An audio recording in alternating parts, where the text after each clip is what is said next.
नमस्कार, आप देख रहे हैं कैपिटल टीवी का खास शो महाराष्ट्र फाइल्स। आपके साथ मैं हूं परवीन शेख। आपको बताएंगे मुंबई पहुंचे पीएम मोदी का क्या है बड़ा ऐलान, शिंदे के एक्शन से विपक्ष क्यों है परेशान, जातिगत जनगणना पर क्या कह रहे हैं मुसलमान और जनगणना के ऐलान पर क्या है उद्धव ठाकरे की पार्टी का स्टैंड, और वक्त पर all India Muslim personal law board के आंदोलन की क्यों बत्ती हो गई गुल। इसके अलावा जानेंगे कौन किसे दे रहा है चुनौती, कौन किसकी बढ़ा रहा है टेंशन। साथ ही आपको इन सभी खबरों से कराएंगे रूबरू। लेकिन तमाम बड़ी खबरों में आगे बढ़ने से पहले एक नजर डालते हैं महाराष्ट्र की टॉप हेडलाइंस पर।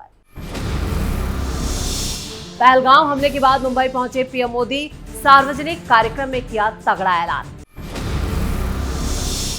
वक्फ कानून के खिलाफ लाइट बंद करो अभियान का नहीं दिखा असर, सिर्फ ओवैसी सहित मुस्लिम नेताओं ने देश भर में 15 मिनट लाइट ऑफ करके जताया विरोध। एक्शन का रिएक्शन पहली बार, विपक्ष की पार्ट टाइम राजनीति पर एकनाथ शिंदे ने कसा तंज, बोले हिसाब चुकता करेंगे पीएम मोदी। जाति जनगणना के फैसले पर उद्धव ठाकरे की पार्टी ने उठाए सवाल, संजय राउत बोले सरकार मोदी की लेकिन सिस्टम राहुल गांधी का। सपा विधायक अबू आजमी ने जातीय जनगणना के फैसले को बताया ऐतिहासिक, बोले सामाजिक और आर्थिक दिशा में महत्वपूर्ण कदम। खबरों में सबसे पहले बात पीएम मोदी की। पहलगांव अटैक के बाद 1 मई को मुंबई पहुंचे पीएम मोदी ने कई बड़े ऐलान किए। प्रधानमंत्री नरेंद्र मोदी का यह पहला बड़ा सार्वजनिक इवेंट था।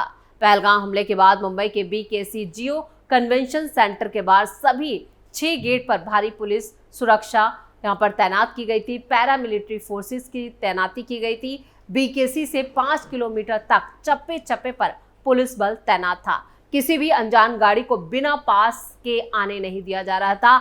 हर संदिग्ध के बैग की तलाशी ली जा रही थी। और इस 4 दिन के वेब समिट की शुरुआत के पहले ही दिन पीएम मोदी के अलावा केंद्र सरकार के कई मंत्री, मुख्यमंत्री देवेंद्र फडणवीस और कई फिल्मी हस्तियां, मीडिया और उद्योग जगत से जुड़े कई महत्वपूर्ण पर्सनैलिटीज मौजूद रहे। प्रधानमंत्री नरेंद्र मोदी ने वेब 2025 विश्व ऑडियो विजुअल और मनोरंजन शिखर सम्मेलन को संबोधित करते हुए कहा, आज यहां मुंबई में 100 से अधिक देशों के आर्टिस्ट, इनोवेटर्स, निवेशक और नीति निर्माता एक साथ एक ही छत के नीचे जमा हुए हैं। एक तरह से आज यहां ग्लोबल टैलेंट और ग्लोबल क्रिएटिविटी के एक ग्लोबल इकोसिस्टम की नींव रखी जा रही है। ये वाकई एक वेव है। इससे पहले प्रधानमंत्री नरेंद्र मोदी ने वेव 2025 का उद्घाटन किया। पीएम मोदी ने कहा कि वेव सिर्फ एक शब्द नहीं, लहर है। देश विदेश से जुटे सभी महान अनुभवों को बधाई दी। प्रधानमंत्री मोदी ने कहा कि भारतीय सिनेमा देश की संस्कृति की आवाज है। हमने भारतीय सिनेमा के अनेकों दिग्गजों को याद किया है। वेव कुछ कर दिखाने का मंच है। गांधी जी के भजन को भी दुनिया भर के कलाकारों ने आवाज दी। दुनिया भर में भारतीय सिनेमा की गूंज है। विकसित भारत यात्रा अभी शुरू हुई है। पीएम मोदी ने यह भी कहा कि भारत तीसरी बड़ी अर्थव्यवस्था की तरफ बढ़ रहा है। भारतीय सिनेमा दुनिया के हर कोने तक पहुंचा और हमारे यहाँ संगीत और नृत्य एक साधना है। पीएम मोदी ने वेव 2025 का उद्घाटन किया और पीएम मोदी ने यह भी कहा कि वेव सिर्फ एक शब्द नहीं, लहर है। पीएम मोदी ने देश विदेश से जुटे सभी महान अनुभवों को बधाई भी दी और इसके साथ पीएम मोदी ने कहा, अभी वेव में और खूबसूरत लहरें आनी बाकी हैं। वेव से हर युवा क्रिएटिव वर्ल्ड से जुड़ेगा। वेव का मतलब लोगों को एक साथ लाना है। आने वाले वक्त में वेव को नई ऊंचाइयां मिलेंगी और वेव वर्ल्ड की लॉन्चिंग भी होगी। और खबरों में अब बात करते हैं वक्फ को लेकर हुए विरोध की। नए वक्फ कानून के विरोध में all India Muslim personal law board ने बुधवार को लाइट बंद करो अभियान के तहत प्रदर्शन किया। AIMIM चीफ असदुद्दीन ओवैसी समेत देश भर के मुस्लिम नेताओं ने रात 9 बजे से 9:15 बजे तक घर, दुकानें और ऑफिस में लाइट ऑफ करके विरोध जताया। लेकिन इस विरोध में आम मुसलमानों की हिस्सेदारी ना के बराबर थे। यानी कि आम मुसलमानों ने इस विरोध प्रदर्शन में बिल्कुल भी सहयोग नहीं किया। कुछ इलाकों में जरूर कुछ मुसलमानों ने अपनी लाइटें घरों की और दुकानों की बंद की। यानी वक्फ कानून पर all India Muslim personal law board का लाइट बंद आंदोलन पूरी तरह से फुस हो गया, फेल हो गया। वही ठाणे जिले की भिवंडी में जो उलेमा हैं और जो मौलाना हैं, उन्होंने इसका ऐलान किया था। तब जाके कुछ दुकानों और मकानों ने यहाँ पर लाइट बंद की और विरोध प्रदर्शन करते हुए अपनी लाइटें बंद रखी, जिससे शहर के कई और इलाके जो मोहल्ले थे वो अंधेरे में डूब गए। वो भी तब जब खुद मौलाना वहां पहुंचे और जबरदस्ती घरों और दुकानों की लाइटें बंद कराई। इस आंदोलन को सफल बनाने के लिए कई लोग सड़क पर भी मौजूद थे और उन्होंने माइक से सभी लोगों से इस अभियान का हिस्सा बनने की अपील की।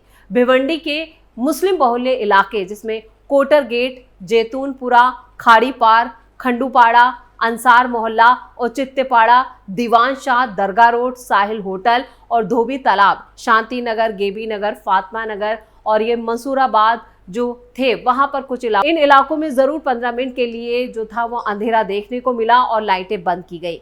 वहीं ऑल इंडिया मजलिस इत्तेहादुल मुस्लिमीन के चीफ असदुद्दीन ओवैसी ने भी ऐलान किया था कि 30 अप्रैल को लाइट बंद करो अभियान चलाया जाएगा। ओवैसी ने लोगों से कहा था कि इस अभियान का हिस्सा बने ताकि प्रधानमंत्री नरेंद्र मोदी को ये संदेश दिया जा सके कि ये कानून मौलिक अधिकारों का उल्लंघन है। लेकिन आम मुसलमानों ने इस अभियान से ना जुड़ने में ही अपनी भलाई समझी। वहीं मीडिया में भी इस लाइट बंद अभियान को असफल करार दिया गया है। और खबरों में अब बात एकनाथ शिंदे की। 1 मई को महाराष्ट्र स्थापना दिवस के रूप में मनाया जाता है और इस मौके पर महाराष्ट्र के डिप्टी सीएम एकनाथ शिंदे ठाणे के साकेत मैदान में उन्होंने ध्वज फहराया और संयुक्त महाराष्ट्र आंदोलन के शहीदों को श्रद्धांजलि दी। शिवसेना के एकनाथ शिंदे ने जातिगत जनगणना मामले में भी एक बड़ा बयान दिया। केंद्रीय मंत्रिमंडल के जातिगत जनगणना को राष्ट्रीय जनगणना में शामिल करने की मंजूरी दिए जाने पर महाराष्ट्र के डिप्टी सीएम एकनाथ शिंदे ने कहा कि कल का फैसला देश के सभी लोगों के लिए ऐतिहासिक है। पिछड़े वर्ग के लोगों को मुख्य धारा में लाया जा सकेगा। एकनाथ शिंदे ने जातिगत जनगणना का समर्थन करते हुए कहा, इससे सभी को न्याय मिलेगा। शिवसेना इस फैसले का स्वागत करती है। जो लोग दावा कर रहे हैं कि यह फैसला उनके कारण लिया गया है, मैं उनसे पूछना चाहता हूं कि आप 60 साल तक सत्ता में थे, आपने क्या किया? किसने आपके हाथ बांधे? क्योंकि आप वोट बैंक की राजनीति करना चाहते थे। जो पार्ट टाइम काम करते हैं वो आकर बोलते हैं और फिर विदेश चले जाते हैं। पार्ट टाइम राजनीति से देश की बेहतरी में मदद नहीं मिलेगी।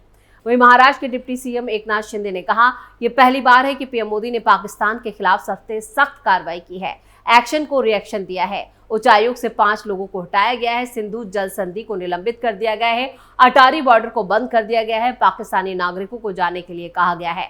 उन्होंने सवाल पूछते हुए कहा कि देश को बचाने के लिए तीनों शाखाओं यानी भारतीय सशस्त्र बलों को खुली छूट दी गई है। क्या ऐसा पहले कभी हुआ है? पुलवामा हमले के बाद सर्जिकल स्ट्राइक किसने की? इस बार भी पाकिस्तान को करारा जवाब मिलेगा। कांग्रेस में कभी भी वोट बैंक की राजनीति के कारण पाकिस्तान को करारा जवाब देने या दहशतगर्दों के खिलाफ कार्रवाई करने की हिम्मत नहीं हुई। वोट बैंक की राजनीति के कारण लाखों सैनिकों ने अपनी जान गंवाई। सुबह तीनों सेनाओं के दलों के बीच बैठक हुई और उसमें काफी कठोर फैसले लेने का रुख दिखाई दिया। एकनाथ शिंदे ने कहा कि अभी तक कांग्रेस ने ऐसी हिम्मत नहीं की थी, क्योंकि कांग्रेस वोट बैंक की राजनीति करती रही है और इस बात का जवाब कांग्रेस को देना होगा और इसका हिसाब चुकता अब पीएम मोदी पाकिस्तान का नामो निशान मिटाकर अदा करेंगे।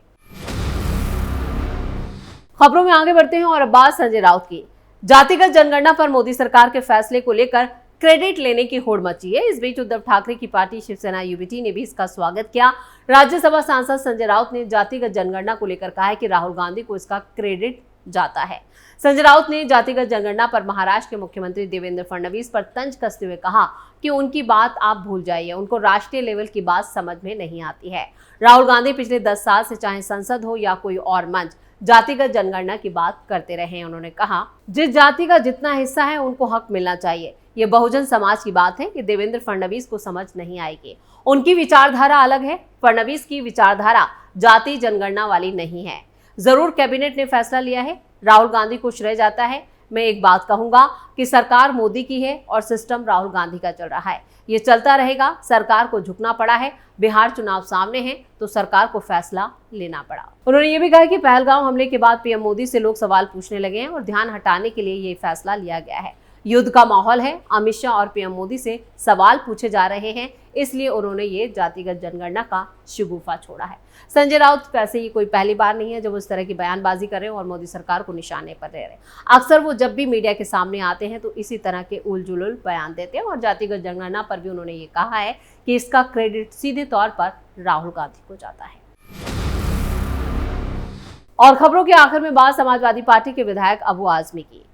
समाजवादी पार्टी के महाराष्ट्र से विधायक अबू आसिम काजमी ने केंद्र सरकार की जातिगत जनगणना के फैसले पर प्रतिक्रिया दी है। उन्होंने जातीय जनगणना के फैसले को ऐतिहासिक बताया और इसे विपक्ष की बड़ी जीत भी करार दिया। उन्होंने साफ कहा कि यह फैसला देश की बहुसंख्यक आबादी के सामाजिक और आर्थिक न्याय की दिशा में एक महत्वपूर्ण कदम है। इसका संपूर्ण श्रेय विपक्षी दलों को मिलना चाहिए, जिन्होंने लगातार इसकी मांग उठाई। अबू आजमी ने आगे कहा, हमारी मांग थी कि जातीय जनगणना कार्रवाई की जाए ताकि ये साफ हो सके कि देश में किस समुदाय की कितनी संख्या है। जब ये सामने आएगा तभी सबको उनके हक और हिस्सेदारी का सही मूल्यांकन होगा। पुरानी कहावत है, जिसकी जितनी संख्या उसकी उतनी हिस्सेदारी। यही सामाजिक न्याय की बुनियाद है। सपा विधायक अबू आजमी ने प्रधानमंत्री नरेंद्र मोदी के एक पुराने वीडियो का भी हवाला दिया, जिसमें प्रधानमंत्री कहते दिख रहे थे कि आतंक का कोई धर्म नहीं होता। जिस पर प्रतिक्रिया देते हुए सपा विधायक ने कहा कि प्रधानमंत्री को अपने इस बयान को दोहराना चाहिए, विशेषकर तब जब श्रीनगर और पहलगाम जैसे इलाकों में मुसलमानों ने अपनी जान की बाजी लगाकर देश के अलग अलग हिस्सों से आए पर्यटकों की जान बचाई है। उन्होंने नीतीश राणे के हालिया विवादास्पद बयानों की भी तीखी आलोचना की, जिसमें धार्मिक पहचान के आधार पर भेदभाव की बात कही गई थी। अबू आजमी ने कहा कि यह बहुत ही दुर्भाग्यपूर्ण है कि एक मंत्री इस तरह की भाषा का इस्तेमाल कर रहा है। मैं मांग करता हूं कि उन्हें मंत्री पद से फौरन हटाया जाए और उनके खिलाफ कई आपराधिक केस दर्ज हैं और मैं भी कानूनी कार्रवाई की तैयारी कर रहा हूँ। जल्द ही कोर्ट में याचिका दायर करूंगा। तो अबू आजमी ने भी यहाँ पर ना सिर्फ जातिगत जनगणना का जो फैसला आया है उसका स्वागत किया है, बल्कि उन्होंने इसका क्रेडिट विपक्ष को दिया है और इसके साथ ही नीतीश राणे को लेकर भी उन्होंने कहा है कि जिस तरह की बयानबाजी वो कर रहे हैं वो काफी यहाँ पर निंदनीय है और उसकी जमकर उन्होंने आलोचना की है। इसी के साथ महाराष्ट्र फाइल्स में खबरों का सिलसिला यहीं खत्म करते हैं। बाकी खबरों के लिए आप जुड़े रहिए कैपिटल टीवी के साथ। वीडियो को लाइक करें, शेयर करें और कैपिटल टीवी को सब्सक्राइब जरूर करें। नमस्कार।